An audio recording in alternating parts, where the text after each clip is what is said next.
Assalamualaikum dan salam Malaysia Madani, bersama-sama saya Ziana Nasir untuk Ruang Bicara edisi hari ini 14 Februari 2023. Dan apa yang kita nak bincangkan adalah berkaitan dengan penyalahgunaan dadah dan sebagainya.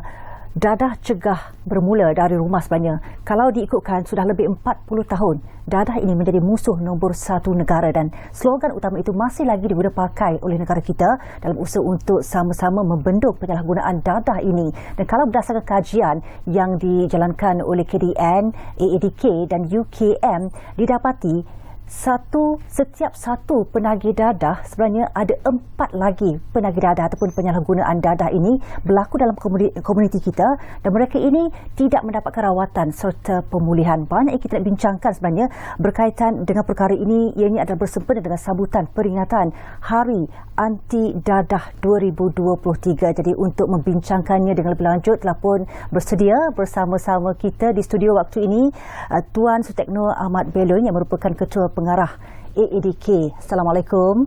Assalamualaikum warahmatullahi wabarakatuh. Baik, selamat malam. Terima kasih Tuan kerana bersama-sama kami. Bila kita sebut tentang penyalahgunaan dadah dan sebagainya dengan angka dah lebih 40 tahun, sebenarnya dah lama sebenarnya perkara ini menjadi musuh dan juga kerisauan kita bersama. Cuma di sini bila kita menyatakan tentang peringatan Hari Anti Dadah 2023 dan sebenarnya disambut bermula pada 19 Februari tahun ini ya. Cumanya saya nak tahu kenapa tarikh ini dipilih dan apa signifikan tarikh keramat ini dipilih sebenarnya? Okey. Terima kasih saudari Ziana.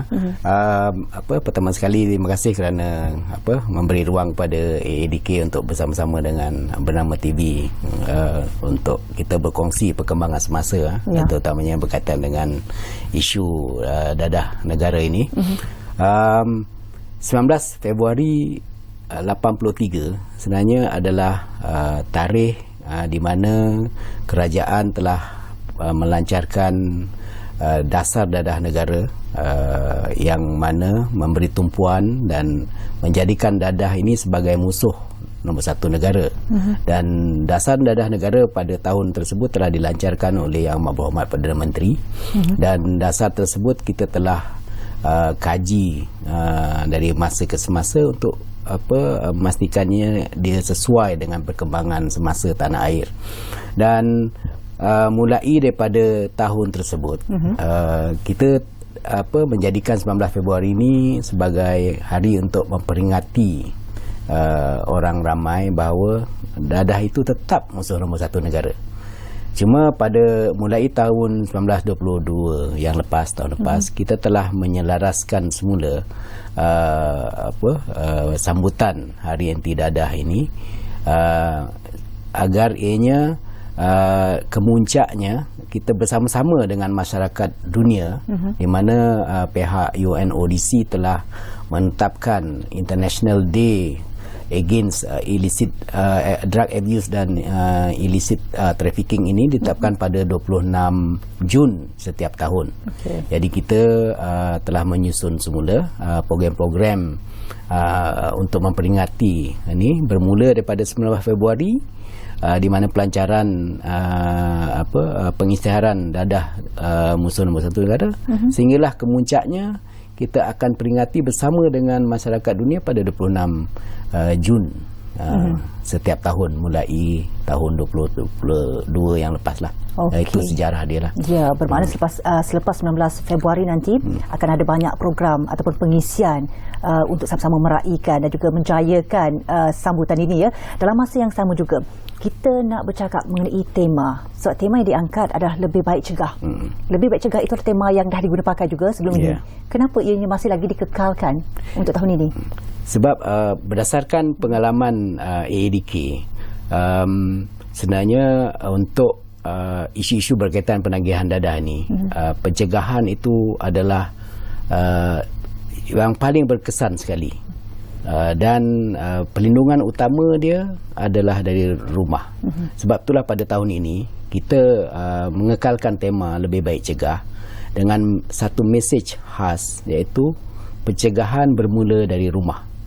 Dan untuk mengangkat bahawa institusi keluarga itu sangat mustahak bagi melindungi ahli keluarganya daripada terjebak dengan penagihan dadah. Sebab mengikut pengalaman ADK dan kajian-kajian yang kita buat bersama dengan universiti, pihak penyelidik di universiti, mendapati bahawa kebanyakan mereka yang terjebak dengan dadah ini, satu, kerana perlindungan dari segi perlindungan keluarga dia kurang. Maksudnya kadang-kadang dikurang perhatian, kurang sayang dan sebagainya. Sebab itu mereka ini cuba nak mengekspresikan diri mereka dengan terlibat dengan ini dan didorong oleh faktor pengaruh kawan-kawan.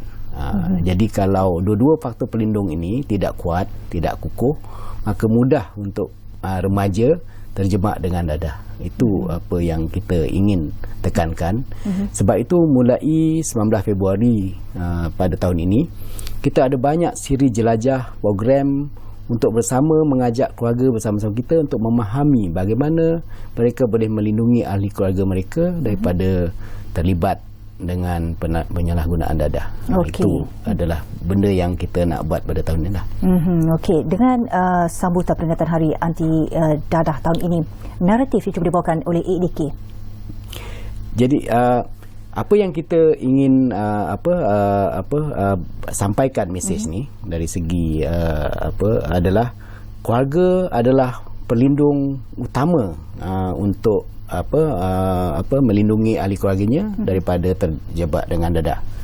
Dan pada yang sama, kita juga ingin berkongsi kepada orang awam bahawa apabila seorang itu menagih dadah dan dia menderita sebab penagihan dadah itu, sebenarnya bukan dia seorang saja yang menderita, seluruh keluarga dia menderita.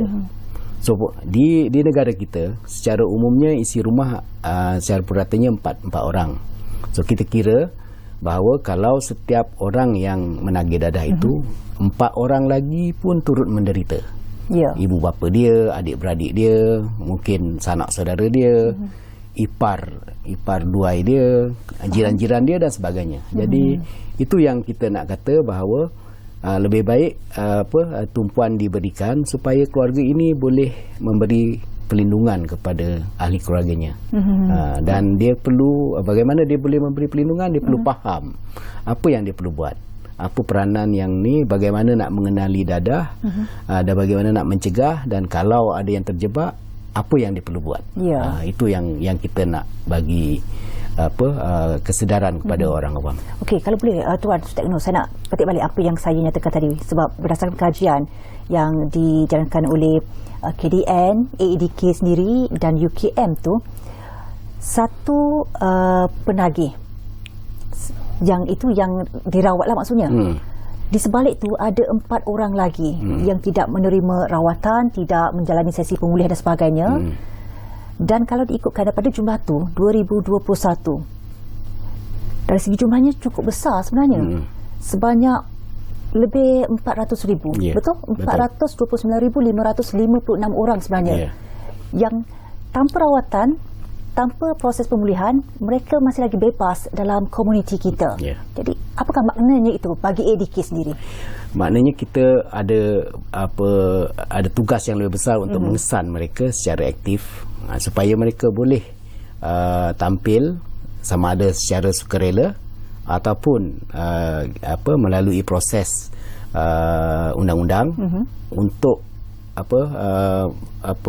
dalam kata lain memaksa mereka menjalani rawatan.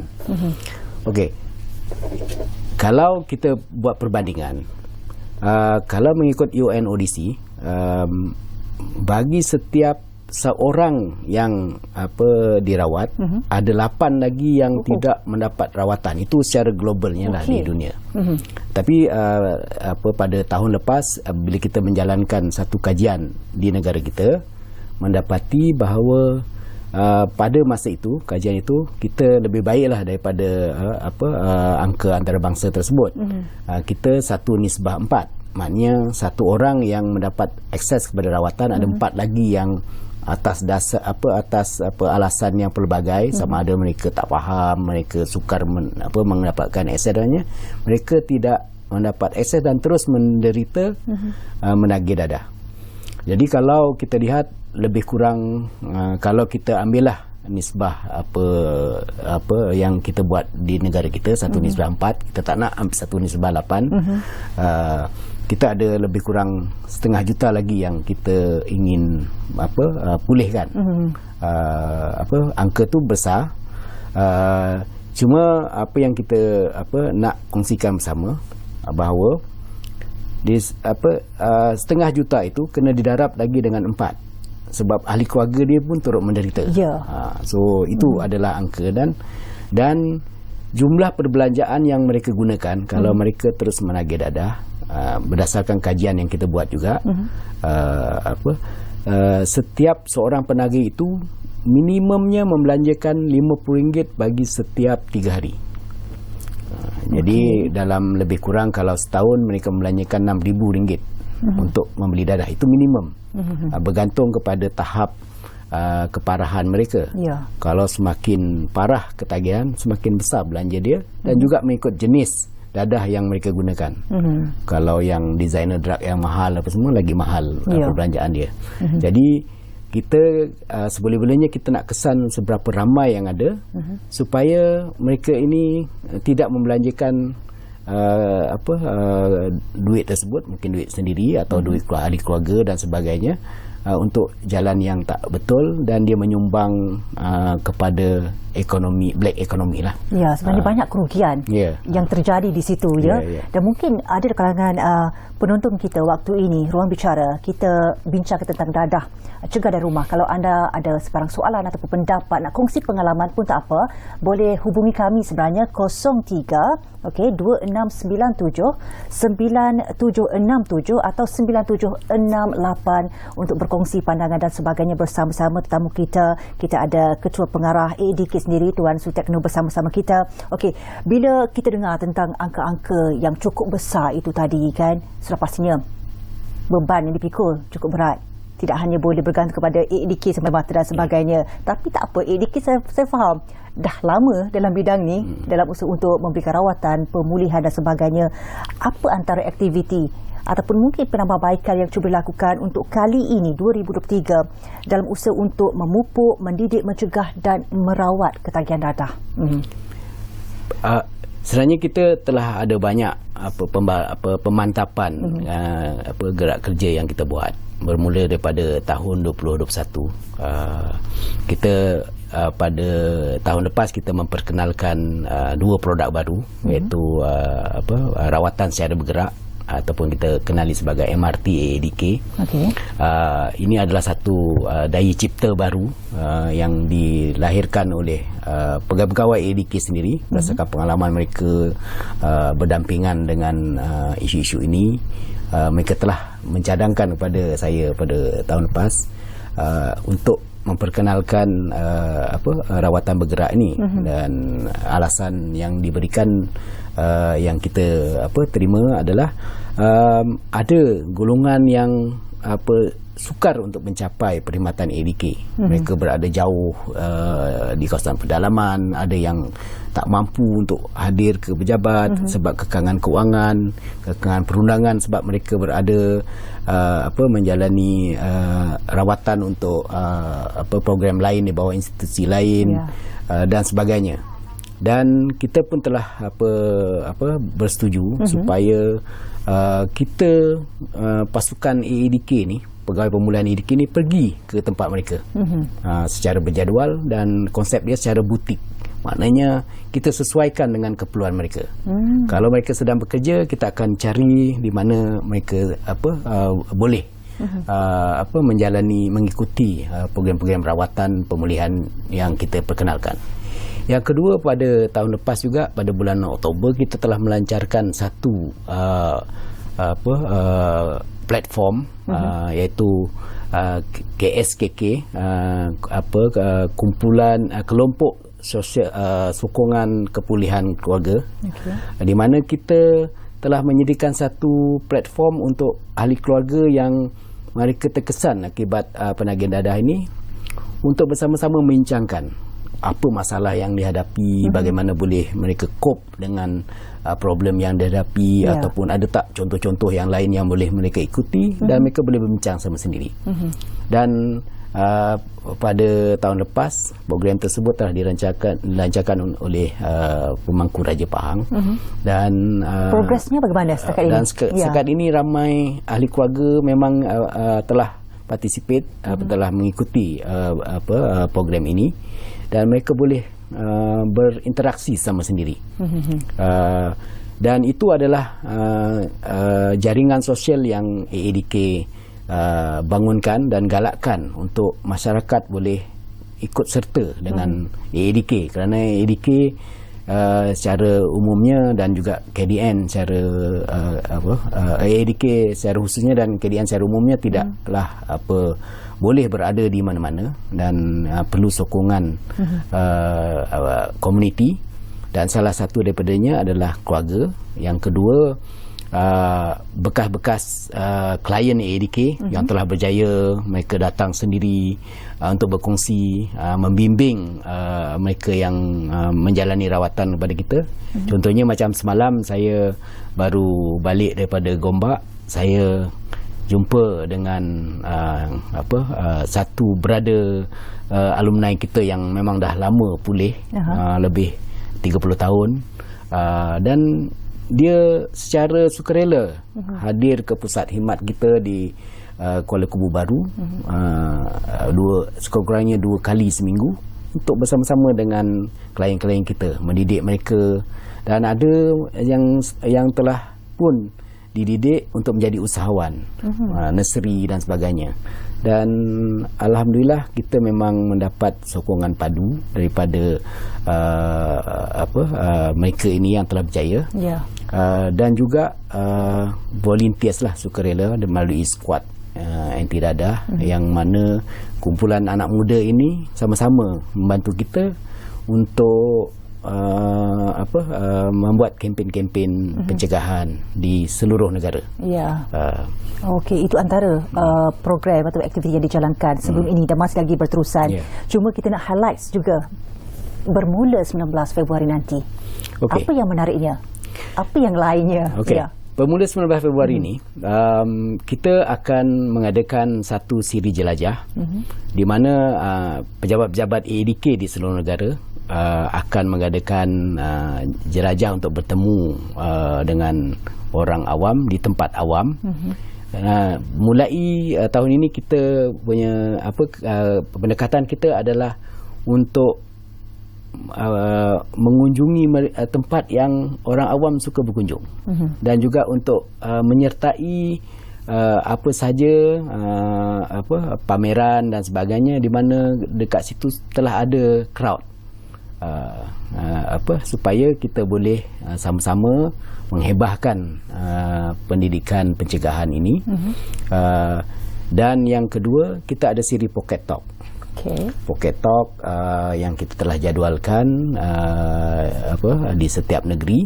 Maknanya daripada Perlis sampai ke Sabah ni akan ada program-program jelajah, walkabout, yang kita akan buat, mengunjungi rumah-rumah klien. Yang kedua, rumah-rumah yang komuniti, taman-taman dan sebagainya. Dan juga kita bersedia untuk bersama dengan persatuan penduduk dan sebagainya, kalau mereka ingin satu penganjuran untuk kita memberi penerangan apa yang dibuat, kita bersedia, kita akan menerima jemputan tersebut. Okey, saya nak tahu juga berkaitan dengan pada hari kemuncak ini 26, apa yang ada nanti. Sebelum tu kita harus berehat seketika, Tuan Tekno. Kita akan kembali seketika nanti. Selepas ni kita banyak lagi nak bincang tentang apakah agaknya jenis dadah yang sering kali diambil di Malaysia. Semuanya kejap lagi.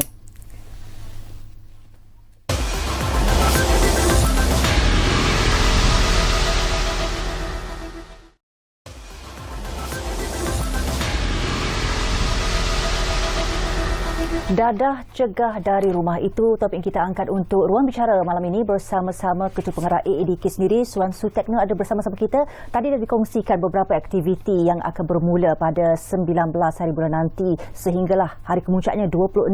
Okey, tapi dalam masa yang sama ada banyak lagi pengisian ataupun aktiviti sepanjang sama-sama meraihkan sambutan peringatan Hari Anti Dadah 2023. Tuan, apa lagi yang disediakan yang telah pun disusun atur sebaik mungkin?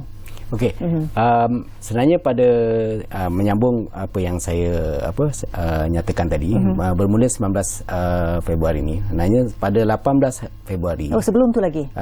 Yang Berhormat Menteri Dalam Negeri akan melancarkan kalender peringatan Hari Anti Dadah 2023 ini di Machang, Kelantan. Dan pada hari berikutnya akan diikuti oleh Siri Jeraya Wara yang akan diadakan di seluruh negara oleh 14 buah pejabat AADK negeri. Dan untuk ibu pejabat, kita akan menganjurkan juga satu program Jeraya Wara di Pantai Morib pada 19 hari bulan. Jadi orang ramai yang berkesempatan. Di situ akan diadakan sekali dengan karnival usahawan. Kita bersama dengan penganjur dan diikuti dengan bicara wanita bertajuk Seri Kandi Pemacu Kepulihan. Kita akan dan kempen anti dadah sempena KL Car Free Morning bersama DBKL yang kita telah mulakan penganjurannya tahun lepas. Kita akan sambung pada tahun ini, dan kita adakan pertandingan sempena Hari Anti Dadah 2023, pertandingan fotografi, pertandingan pelbagai pertandingan yang kita akan war-warkan daripada masa ke masa. Kita ada mesej Anti Dadah untuk setiap sekolah 5 minit yang kita akan sediakan. Kita ada khutbah hari Jumaat pada 26 hari bulan Jun. Sebelum 26 Jun, kalau tu kita akan ni. Dan satu lagi, kita akan adakan simposium perkhidmatan pencegahan untuk ni. Dan kemuncaknya pada 26 kita akan adakan satu majlis peringatan Hari Anti Dadah. Ada VIP utama yang kita akan jemput untuk sama-sama melancarkan peringatan tersebut pada 26 Jun pada tahun ini. Okey, belum dapat dinamakan lagi VIP itu. Belum lagi. Okey, baik. Dalam masa yang sama, apa yang kita seringkali dengar juga berkaitan dengan laporan dan sebagainya berkaitan dengan dadah, dari segi rampasan, dari segi mak-mak pemprosesan dadah dan sebagainya. Ada pelbagai jenis dadah. Okey, cumanya di sini kita nak lebih spesifik. Dadah jenis apakah yang biasanya diambil oleh rakyat Malaysia? Dan saya nak tahu satu lagi perkara. Apakah ada jenis-jenis dadah yang mungkin baru masuk ke dalam pasaran negara kita? Okey, sebenarnya secara umumnya dadah ni terbagi pada dua. Satu, dadah dipanggil dadah organik ataupun dadah tradisional. Dan satu lagi dadah sintetik. Dadah organik ni contoh dia macam ganja, cannabis type dan sebagainya. Dan dadah sintetik ni dia dibuat berdasarkan bahan kimia, campuran kimia. Maknanya dadah tiruan. Dadah tiruan. Yang famous macam nama yang famous selalu dipanggil adalah seperti syabu, pil kuda, ATS dan sebagainya. So dia sebenarnya untuk kita di AADK, kalau mereka yang berusia lewat 40-an, kebanyakan daripada mereka menggunakan dadah jenis organik. Kalau yang di bawah 40-an, kebanyakan muda-muda, dan mereka akan menggunakan dadah sintetik. Dan mengikut perangkaan yang ada, yang kita ada pada masa ini, penggunaan dadah sintetik berjumlah 65%. Adakah ini merupakan peningkatan yang mendadak? Dia meningkat. Cuma unjuran yang kita buat, peningkatan tu antara 2 hingga 5% setiap tahun. Dan 65% ni terdiri pada golongan remaja antara 19 tahun hingga awal 40-an. Dan mereka ini sebenarnya apabila ditarifkan sebagai penagih dadah dalam kategori parah, mereka menderita mengalami tiga penderitaan. Okay. Yang pertama, kemungkinan mereka ketagihan, itu yang pertamalah. Yang kedua, mereka juga kemungkinannya akan mengalami sakit mental. Okay. Yang ketiga, kesihatan mereka lah. Sebab bahan kimia yang mereka gunakan dadah sintetik ni akan merosakkan anggota badan mereka, buah pinggang, paru-paru dan sebagainya. Jadi untuk kita, cabaran untuk merawat pulih mereka yang mengalami dadah sintetik ni, kita pertama sekali kita kena pastikan mereka ni sama ada penyakit mental ke atau tidak. Oh, maknanya cabaran untuk merawat dan memulihkan mereka ni bergantung juga kepada ketagihan mereka menggunakan darah jenis apa. Kalau sintetik ni lebih sukar. Cabarannya lebih untuk ADK memulihkan mereka lebih complicated. Ya, sebab saya ada terbaca juga yang bila mengambil darah sintetik ni, cabarannya juga adalah sebab dari segi kesannya. Kita lihat ada kes-kes sampai jenayah sampai membunuh disebabkan oleh pengambilan darah sintetik. Mereka menghadapi halusinasi, delusi dan sebagainya. Yalah, itu adalah cabaran yang pertama. Mereka sakit mental biasanya. So ada mereka boleh menjadi agresif, boleh menjadi terlalu tak agresif, bersendirian dan sebagainya. Itu adalah yang pertama. Jadi apabila kita dapat mengesan mereka ni mengalami sakit mental, so kita kena rujuk pada pakar psikiatris untuk menstabilkan mereka. Yang itu biasanya akan mengambil masa sehingga 3-4 bulan. Apabila mereka telah stable, dan pada masa sama kita akan menyemak juga tahap kesihatan mereka. Kalau mereka mengalami masalah kesihatan yang teruk, kita akan rujuk kepada pihak perubatan untuk mendapatkan nasihat dan apakah jenis perubatan yang perlu diikuti. Dan apabila kedua-dua ni telah dapat stabilkan, barulah kita boleh memperkenalkan program pemulihan. Dan program pemulihan yang ADK perkenalkan merangkumi 3 perkara, iaitu untuk memulihkan akal mereka, memulihkan jasmani mereka dan memulihkan kerohanian mereka. Dan biasanya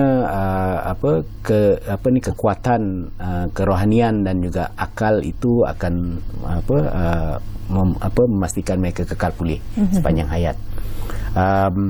Dan pada masa sama juga, bila kita memperkenalkan silibus pemulihan itu, kita perlu memastikan mereka boleh berfungsi semula. Kerana masalah penagihan dadah ini, dia akan menjejaskan kefungsian dia sebagai manusia. Dan dia akan kehilangan modal manusia mereka, iaitu dari segi keuangan, hubungan sosial, kerohanian dan sebagainya. Yang itu kita yang kita panggil recovery capital, yang kita perlu bangunkan semula supaya mereka boleh berfungsi dan boleh berada di masyarakat semula. Itu adalah usaha-usaha yang kita buat. Dan salah satu daripada yang kita sering tekankan adalah mereka perlu kuat dari segi kerohanian, agar mereka boleh membezakan antara yang baik dengan yang tak baik. Yang kedua, mereka juga akan didedahkan dengan pendidikan kesihatan, agar mereka tahu dan sedar bahawa kesan pengambilan dadah itu ke atas tubuh mereka ini apa dia. Sebab selama ni mungkin mereka menggunakan pil syabu contohnya untuk mendapatkan tenaga dan sebagainya, tahan ni. Tapi kita akan bagi tahu apakah kesan dia, agar mereka sedar dan mereka boleh berhenti mengambil dadah. Biasanya berapa lama proses rawatan dan pemulihan bagi mereka yang mengambil dadah jenis sintetik ni? Dadah sebenarnya untuk kita di ADK, kita dibenarkan untuk merawat pulih mereka untuk dari segi undang-undang untuk tempoh antara 2 hingga 4 tahun. So kalau mereka dalam ringan, suka-suka mengguna, kita akan Pegawai Pemulihan AEDK akan mengusulkan mereka untuk menjalani rawatan di dalam komuniti. Maknanya mereka ni secara inilah duduk rumah, ada hadir ke fasiliti kita untuk tempoh 2 tahun. Dan kalau mereka tahap sederhana, boleh, dan mereka mempunyai pekerjaan dan sebagainya, kita akan syorkan untuk mereka mendapatkan rawatan dengan AEDK untuk tempoh 3 tahun.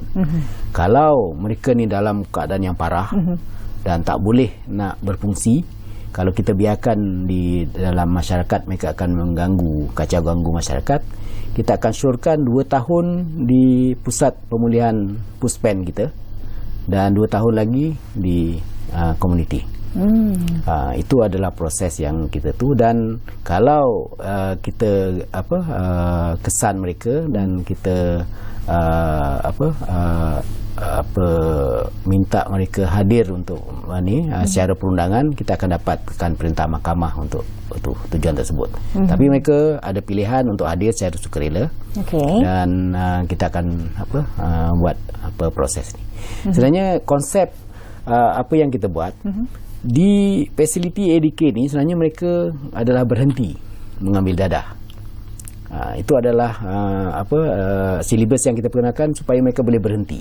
Kepulihan yang sebenarnya apabila mereka melangkah keluar daripada hari pertama mereka melangkah keluar daripada fasiliti AEDK, telah tamat untuk tempoh katalah 4 tahun. Hari yang pertama tahun yang kelima itu adalah proses kepulihan mereka. Kalau mereka kekal sampai bila-bila sepanjang hayat, maka kekal pulihlah mereka. Dia tak adalah kita kata kalau menjalani rawatan di AEDK terus baik macam tu, macam orang sakit kepala bila makan ubat terus okey tu tu tak ada. Sebenarnya penagihan ni perlu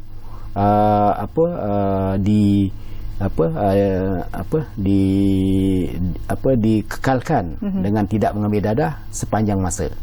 Kena azam tu, azam. tekad dalam hati tu kena kuat sebenarnya. Okey, melihat kepada trend penagihan ketika ini dan setakat ini, Tuan, berapa agaknya kadar kepulihan klien yang dicapai oleh AEDK?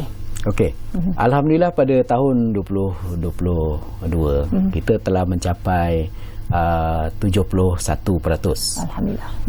Maknanya daripada daripada 10 orang yang kita rawat, 7 kekal pulih. 3 lagi atas pelbagai sebab mereka kembali semula. Dan sebab itulah kita ada 2 perkara yang kita selalu tekankan apabila mereka keluar. Satu, mereka perlu keluarga mereka perlu menyokong kepulihan tersebut, perlu menerima mereka dan dan menyokong supaya mereka ini kekal pulih, lindungi mereka. Lepas tu kita punya mesej daripada awal, pencegahan itu dari rumah, keluarga lah yang ni. Yang kedua, masyarakat juga perlu menerima mereka dan memberi dorongan agar mereka kekal pulih dan tidak bercampur, dan memastikan kawasan sekitar itu bebas daripada pengaruh-pengaruh pembekal dadah ni lah. Itu yang kita nak berikan mesej masa tempoh daripada 19 Februari ni hingga inilah 26 ni. Itu dalam kalangan keluarga mereka. Masyarakat juga perlu memainkan peranan yang sangat penting, sebab kita faham masih lagi wujud stigma. Kan stigma terhadap mereka yang menagih dadah ni, walaupun mereka dah keluar, walaupun mereka dikatakan telah pulih, tapi penolakan itu tetap berlaku dalam masyarakat kita. Komen sikit. Memang itu adalah perkara yang kita bimbangkan, dan itu adalah dapatan yang kita perolehi daripada 29% yang relapse, yang kembali semula menagih dadah. Dan apabila kita tanya mereka, sebab kita sentiasa susuli mereka ni, kenapa mereka menagih dadah, dan antaranya mereka kata bila mereka balik, keluarga tak terima. Yang kedua, masyarakat bila keluarga terima, masyarakat pula tak terima. Kadang-kadang masyarakat boikot keluarga tu dengan keluarga sekali. Satu keluarga terus.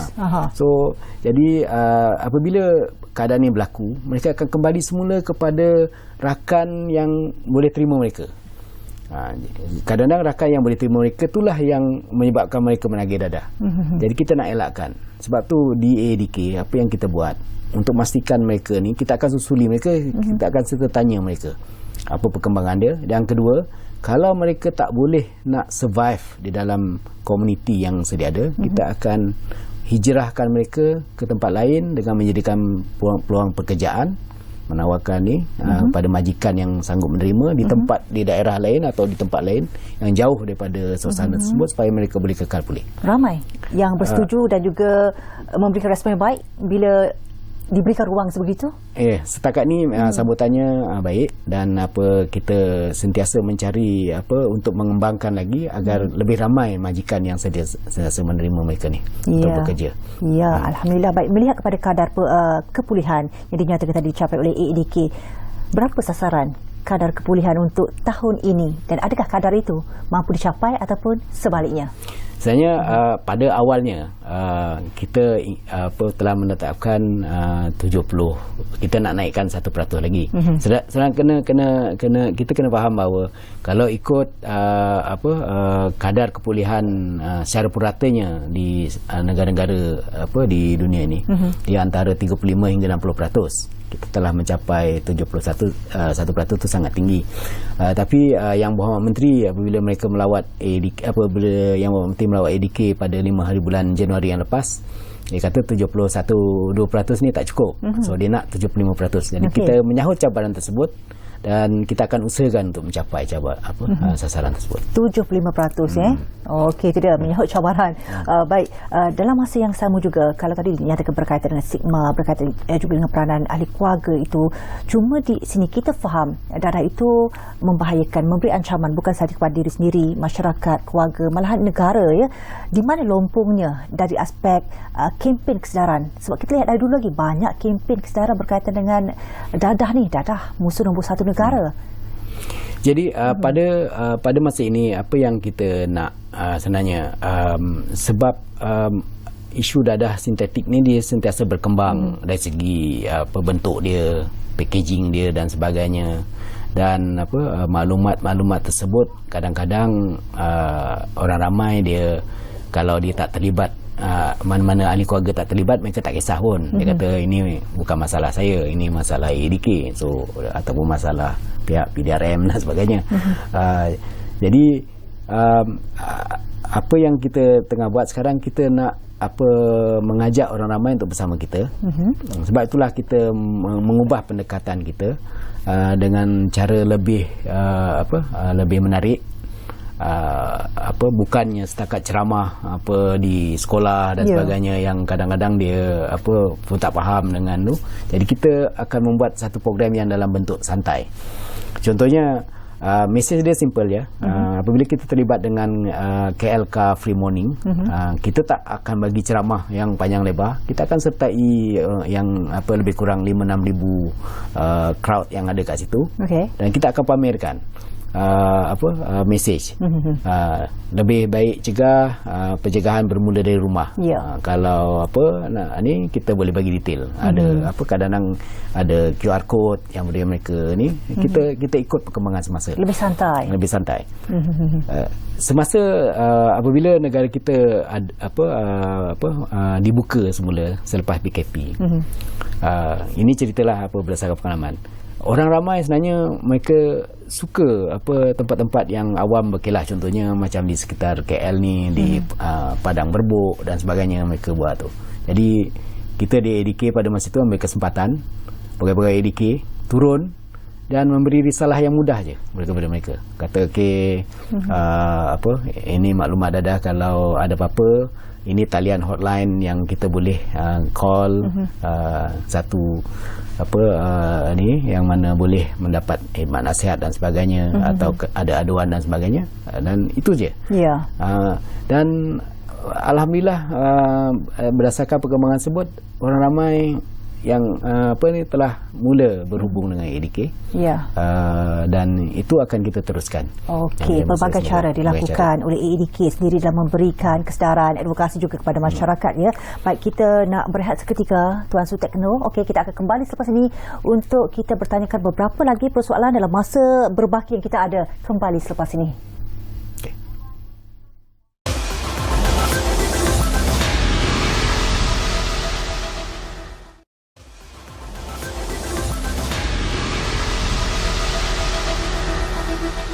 Ya, terima kasih kerana terus setia bersama-sama kami. Ruang Bicara, kita bincangkan tentang dadah cegah dari rumah bersama-sama saya Zain Nasir dan tetamu kita Ketua Pengarah ADK sendiri, Tuan Sutekno. Kita nak berbalik kepada apa yang kita bincangkan tadi berkaitan dengan kempen, berkaitan dengan program dan sebagainya. Dan ada satu lagi program yang telah pun disusun sebaik mungkin dari segi strategi untuk laksanakan program KBT ataupun program kawasan berisiko tinggi. Mohon kongsikan sedikit tentang pencapaian program ini, Tuan.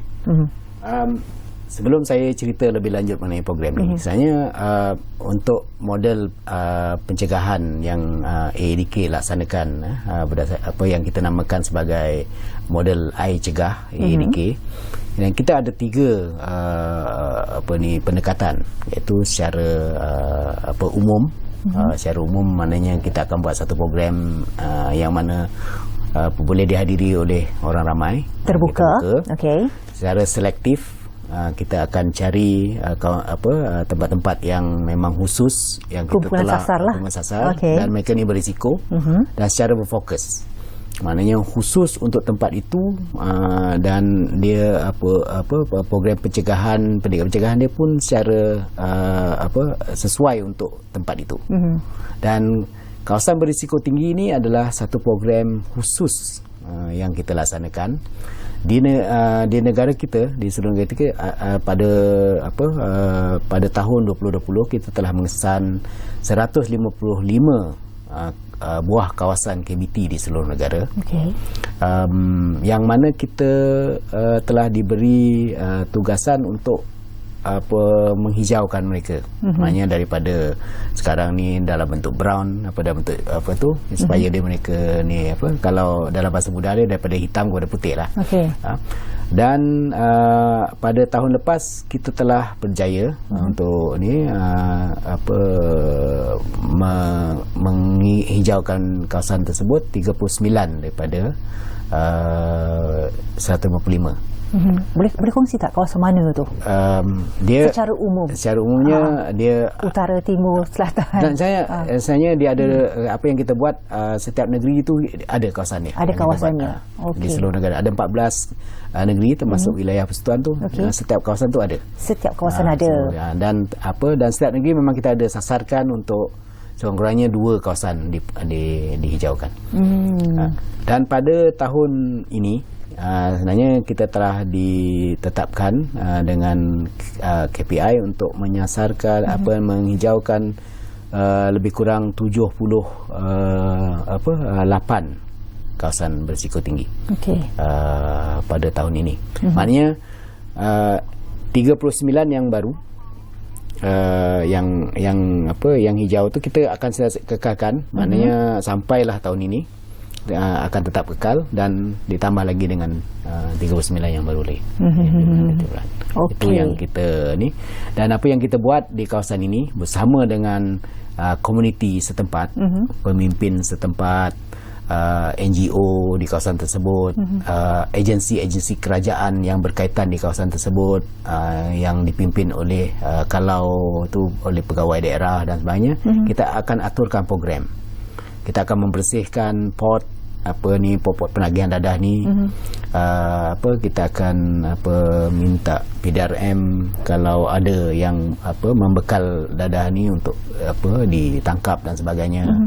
Yang kedua, kita akan memberi pendidikan khusus kepada ahli keluarga yang terkesan, kepada ketua-ketua masyarakat, bagaimana mereka boleh membantu ADK, kepada jawatan kuasa pemulihan daerah, apa peranan yang mereka perlu buat yang kita lantik, dan juga orang awam di tempat tersebut apa yang perlu tu. Jadi sepanjang tahun memang ada program untuk kawasan ini dan kita laksanakan secara berfokus dan ada sasaran dia. Sebenarnya ada juga pengukuran yang dibuat. Macam mana dia daripada hitam boleh jadi putih. Dia ada beberapa perkara seperti kesediaan orang awam untuk menerima jumlah penagih dadah di kawasan tersebut yang kita kesan, dan tahap kepulihan dan jumlah penagih baru dan sebagainya. Ada kriteria yang kita buat. Kita tak boleh saja-saja isytiharkan dia putih gitu. Memang secara rigid dan juga secara ada standard dia yang kita tetapkan. Baik, faham. Baik. Kita risau tentang generasi muda sebab dari segi peratusannya cukup besar dan mereka ini merupakan generasi pelapis negara yang bakal meneruskan segala legasi yang ada di negara kita, kan, membangunkan negara kita. Penagihan dalam kalangan belia, golongan muda, memberi kesan kepada negara kerana yang pertamanya kita akan kerugian tenaga kerja produktif disebabkan oleh pengambilan dadah, khususnya dadah jenis sintetik yang dinyatakan oleh Tuan di awal tadi. Yang keduanya, kerugian pastinya juga dari segi kos pembiayaan penagih di pusat pemulihan. Berapa agaknya kos untuk membiayai dari segi nak memulihkan, merawat mereka yang dikatakan ketagih dengan dadah ni? Okey. Kalau mereka di dalam di kategori parah, yang parah dan perlu dimasukkan ke pusat rawatan pemulihan kita, puspen kita, untuk tempoh 2 tahun, secara puratanya seorang tu kita membelanjakan lebih daripada RM16,000 secara puratanya lah. Ada yang lebih, kita bergantung pada tu. Itu tidak termasuk kalau mereka ni mengalami sakit mental ataupun mengalami penyakit-penyakit kronik yang lain. Kerana yang itu biasanya kita akan rujuk kepada hospital dan sebagainya, yang mana kos tu di pihak tersebut. Yang ini yang kos yang secara langsung kepada ADK, dari segi makan minum, pakaian, kos perubatan dalaman yang semasa itu dan sebagainya. Sebenarnya itu adalah satu jumlah pelaburan yang perlu dibuat oleh kerajaan, mengambil kira kalau mereka tetap bebas di luar, mereka perlu membelanjakan RM50 bagi setiap 3 hari. Itu kalau mereka lagi parah mungkin dalam sekitar 100 hingga lebih lah. Yang RM50 itu untuk dadah yang murah lah, kan? Murah. Jadi dengan kita mengasingkan mereka di pusat-pusat ni, ataupun mereka menjalani rawatan di fasiliti komuniti kita, dalam program dalam komuniti kita, sekurang-kurangnya dalam tempoh tersebut mereka dapat berhenti membeli dan menyelamatkan RM50 dalam tempoh 3 hari ini sekurang-kurangnya. Duit itu mengalir ke black economy dan boleh dialirkan di ekonomi yang betul lah. Mereka boleh melanjutkan wang tersebut untuk membeli, kalau mereka ada anak, susu anak, pendidikan dan sebagainya untuk diri sendiri.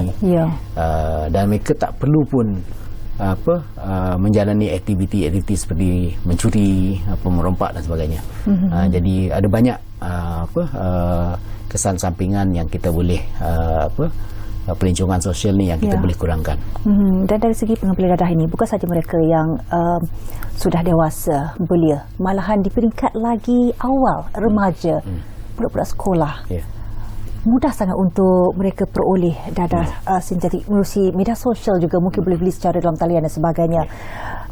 Adakah ada keperluan untuk ADK merangka satu modul baru, program pendidikan dan pencegahan kepada golongan remaja ini, termasuklah pelajar sekolah sendiri, untuk menjauhi dadah dengan kerjasama, mungkin kolaborasi dengan PDRM, dengan Kementerian Pendidikan?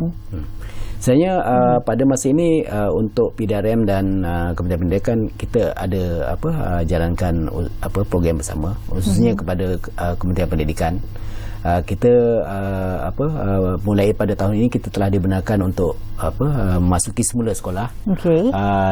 Dan kita ada pelbagai program lah yang kita anjurkan untuk golongan sekolah rendah ni kita ada program pintar. Untuk memberi pendedahan dalam bentuk perkemahan dan sebagainya, bagaimana mereka boleh melindungi diri daripada ancaman tersebut.